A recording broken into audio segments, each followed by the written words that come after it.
It's scary hours, y'all. It's scary hours. Now, I'm looking at this 2025 draft class from the Eagles, and I'm saying Howie Roseman put on a masterclass. If there's one GM, if there's one organization that in the draft should get the benefit of the doubt, it's the Eagles all day, every day. It's a fact. That is a fact. And so when they get Jahad Campbell, who's a freak athlete version of Zach Bond, I clap my hands, I salute, and I say, yeah, we got ourselves one. When I saw Jahad Campbell with his agent, Nicole Lynn, I'm thinking to myself, well, she's only working with ballers. Like, her clients are ballers, bro. AKA Jalen freaking Hurts. Just saying, ain't no coincidence. And I'm looking at Jahad Campbell's versatility. The fact that Jahad Campbell is amazing in coverage. He has amazing athletic ability with amazing speed and the ability to close space and make it so hard for opposing quarterbacks in terms of throwing in the middle of the field. Not to mention, he's able to rush the passer. So this is a common theme that we are seeing with these Eagles draft picks this year is their versatility. That's what we're seeing. Whether it is Jahad Campbell, whether it's Andrew Makuba, whether it's Ty Robinson, all of these players are versatile and you can put them on multiple positions on the football field. That is a fact. And so I'm actually surprised that Jahad Campbell slipped that freaking low. I mean, I had him in like the low 20s. I thought the Rams was going to get him. They said, no, we got other things to worry about. They ended up actually trading back out. And so I felt that was extremely interesting there. But there's some other guys besides Jahad Campbell that we're going to highlight today. And you saw the title of this episode. Again, like, comment, subscribe. Talk about Jahad Campbell and him being compared to Zach Bond. And we're going to see Zach Bond mentor him.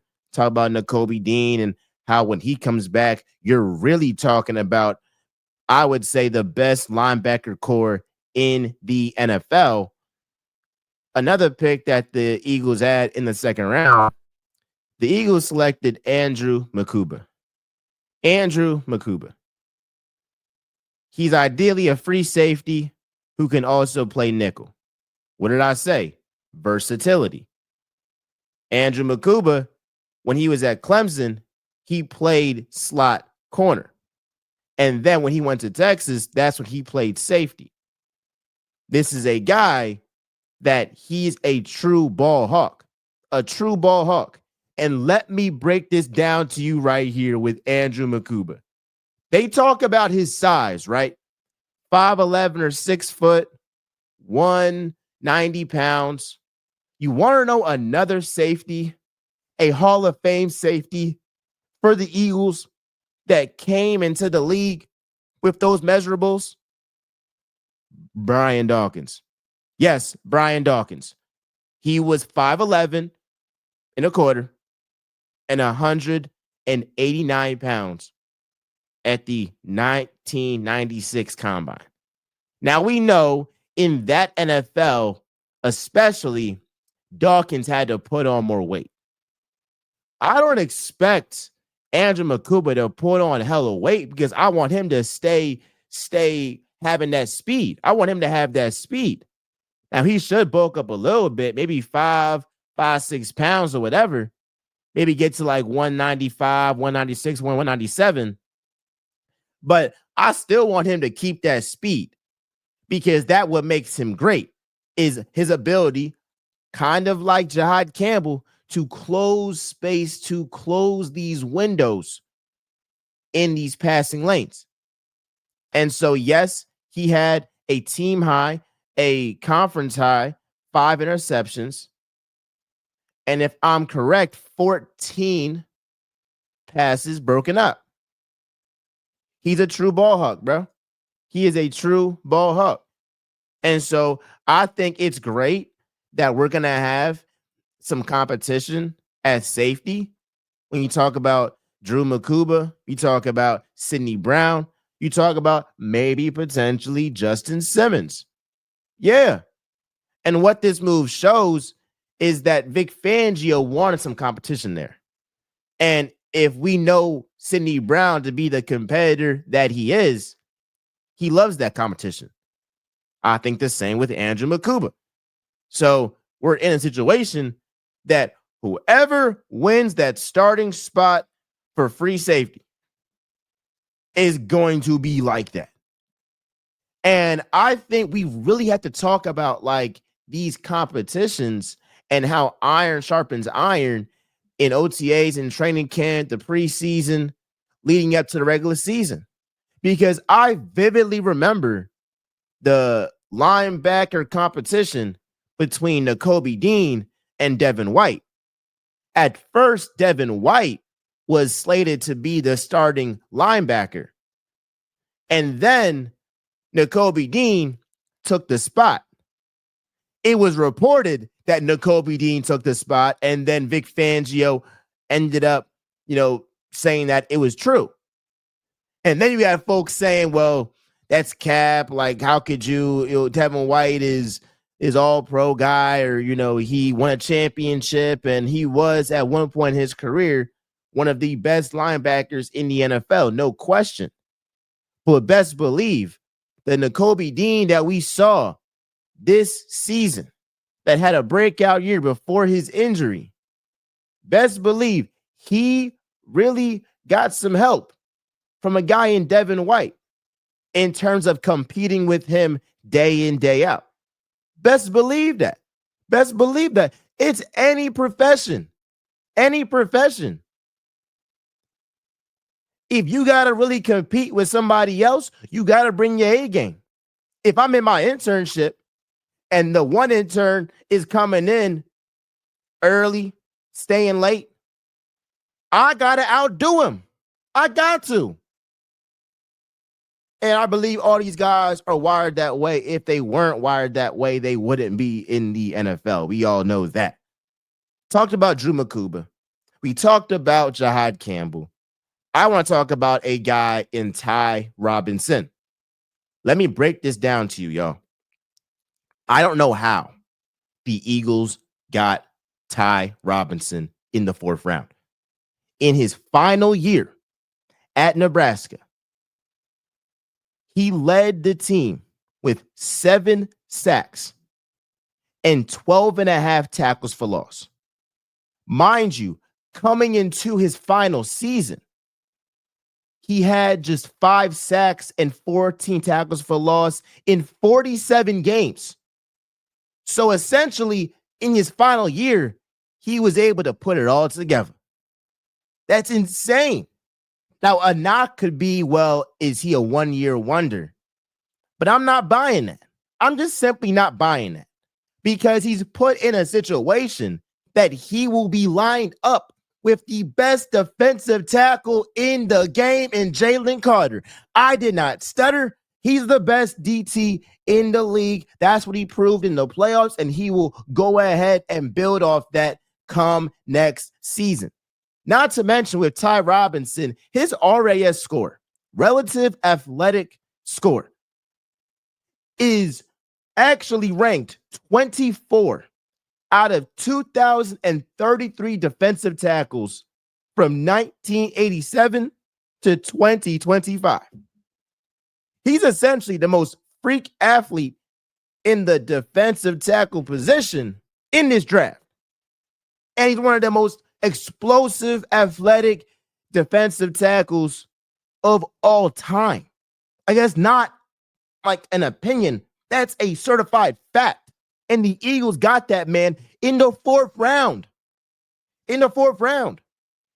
And one thing I loved, last thing on Ty Robinson, one thing I loved about Ty Robinson was the fact that his defensive line coach said that, look, he be chilling off the field, But on the field, he turned to a maniac. That's what we like. That's what we like. That is exactly what we like in Philly. You got to really have that dog in you once it's time to put them pads on. Once it's time that whistle blows and it's game time. And it's game freaking time. Ty Robinson is like that, bro. He led all of defensive tackles in college in pressure rate. That's what he did. So again, he's coming off a career year in his final season with Nebraska, and I expect him with Clint Hurt being there. Y'all know Clint Hurt, the guy that kind of got in Nick Sirianni's face with the whole Jalen Carr situation and all of that. But Clint Hurt knows what the hell he's doing.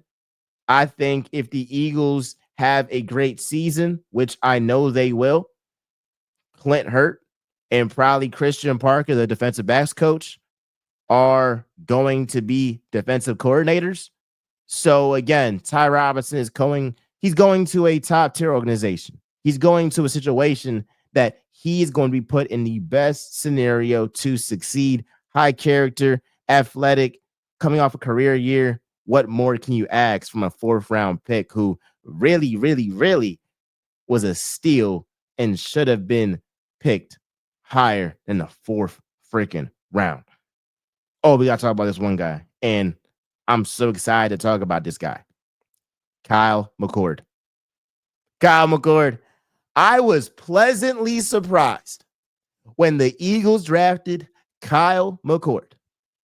Mind you, he went to St. Joe's Prep, Philly native, grew up being an Eagles fan.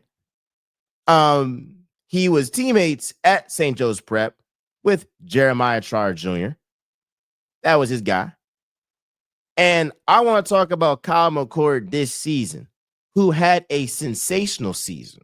Kyle McCord was my 3rd best quarterback prospect behind Cam Ward and Shedeur Sanders in this draft. Bro had no wide receivers drafted. No wide receivers drafted. And he led the FBS and set an ACC record with 4,779 passing yards. And also was 4th in the nation with 34 passing touchdowns. Think about that, y'all. Think about that, y'all. This guy is a surgeon.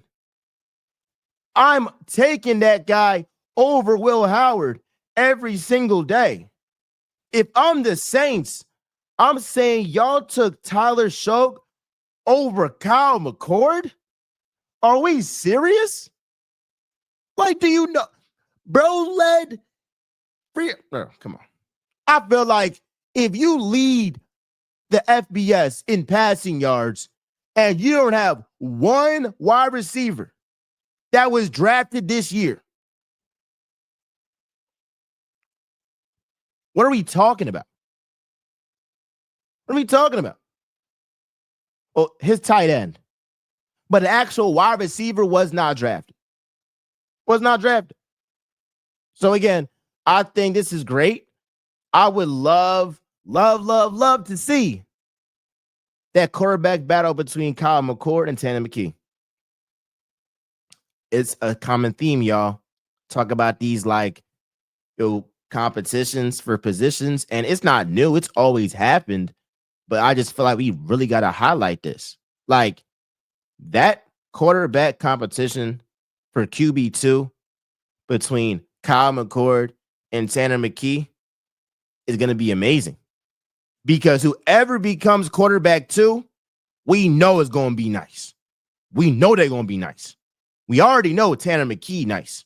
We know that, because I think bro had 2 or so touchdowns in 5 attempts. I'm like, dang, cuz, you going crazy. You going crazy. And then if Kyle McCord beats out Tanner McKee, I'm sorry, DTR. Yeah, sorry. And if Kyle McCord beats out Tanner McKee, then we know for damn sure Kyle McCord is legit.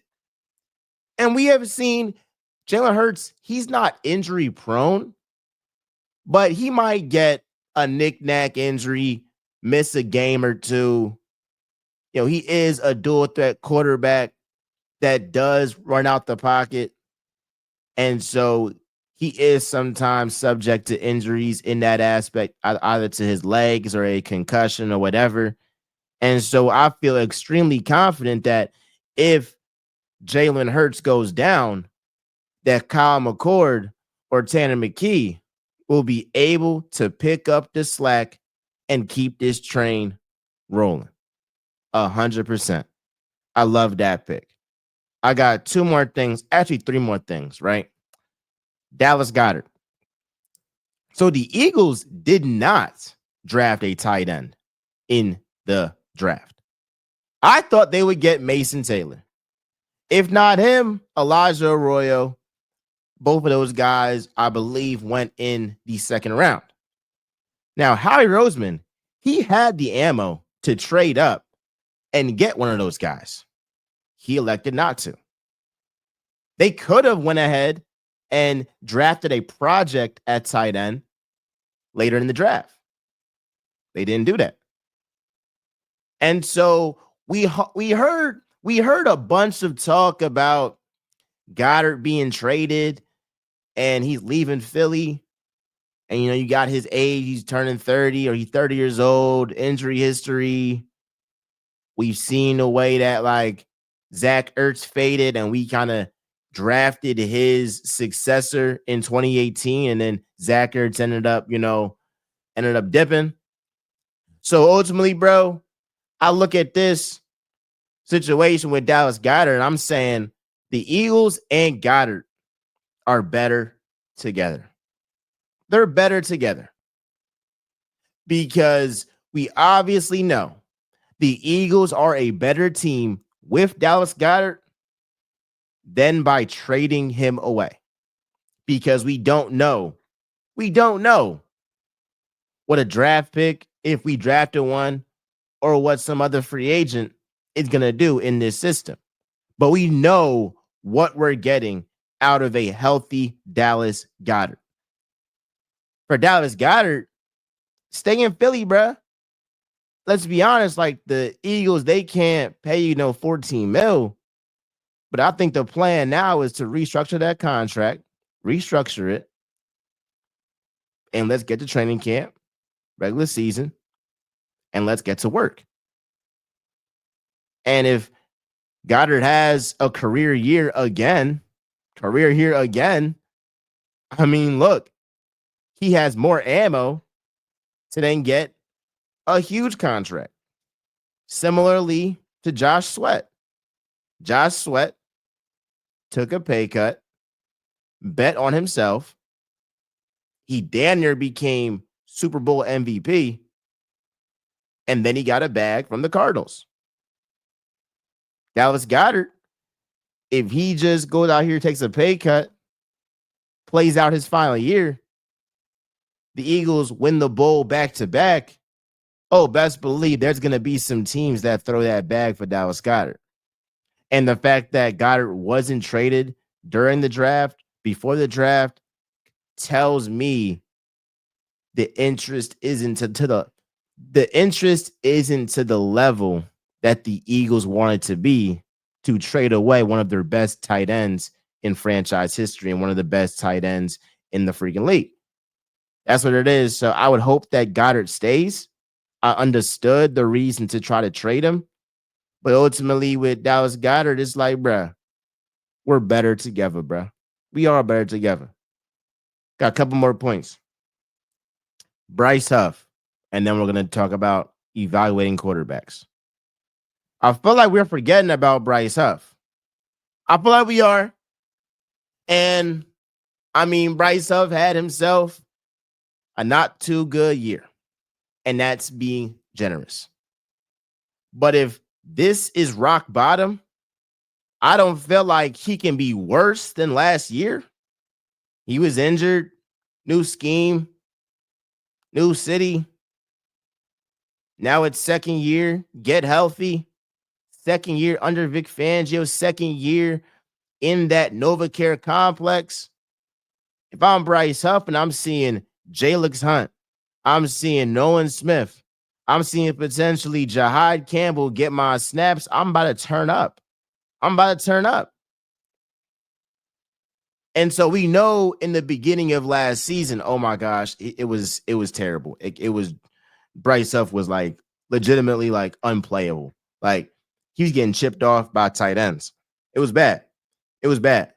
And maybe Howie miscalculated. And look, you can't bet 1,000. Like you're gonna miss some picks. I'm kind of pissed off by that one because this is a $50 million bad swing, which could potentially happen. But with Bryce Huff, it's like, I mean, how bad can this get? How bad can this get? And I don't think it's gonna be as bad as it was last season. And the only way up is now for Bryce Huff. Like, turn up, bro. Have a spine, do something. Like, we gotta see something from you. You're getting paid 17 mil. You're the reason why CJ Gunnar Johnson is out, in my humble opinion. Well, you a huge reason. Huge reason. Huge reason. Let's talk about evaluating quarterbacks. This notion that like these GMs know what they're talking about when you're talking about evaluating quarterbacks. Like, I'm not buying that stuff. Like, this notion that these GMs know more than you in terms of evaluating quarterbacks. Okay.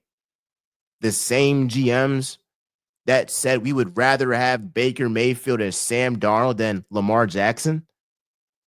The same GMs that took several quarterbacks over Jalen Hurts, who was a Heisman finalist. Oh, and back to Lamar Jackson. I'm sorry, Lamar Action Jackson. He was a Heisman winner and damn near could have went back to back or 1-2. Damn near could have won 2. And so this notion that like, well, you got to trust the Giants. You got to trust the Saints. You got to trust the Steelers, bro. Since when? Since when? When had they had competent quarterback play? Since Drew Brees, since Drew Brees, Hall of Famer, Ben Roethlisberger, Hall of Famer, or Eli Manning, who will be a future Hall of Famer. Since when? Since when? It's been a minute. It's been a minute. And so this all ties back in to Shedeur Sanders. Best believe Shedeur Sanders has played with pressure his entire life. His entire life. So this ain't nothing. This ain't nothing. The pressure for Shedeur was going to Jackson State and having to prove that he can play for real. The pressure for Shedeur Sanders was going from an HBCU to a Power 5 conference and to talk about, well, it's an HBCU. He doing them inflated numbers. They not good for real. And he did the same exact thing at Colorado and turned around that program. That was the pressure. That was the pressure. Now he's in the league. The pressure gone now. And everybody down him now. The pressure gone now. All he got to do now is just ball out. Just ball out. Just ball out. Just do what you love to do. Because the thing with Shedeur and Bronny, which not a lot of people are giving them this type of respect for, is the fact that they could literally be millionaires on Twitch, living off their father's names. So clearly they have a real passion for football or basketball. Now, Shedeur, he's much better at his sport than what Bronny is currently. That might change. It might not. They might even out. I don't know what it is. But regardless, the passion for each sport, it is there.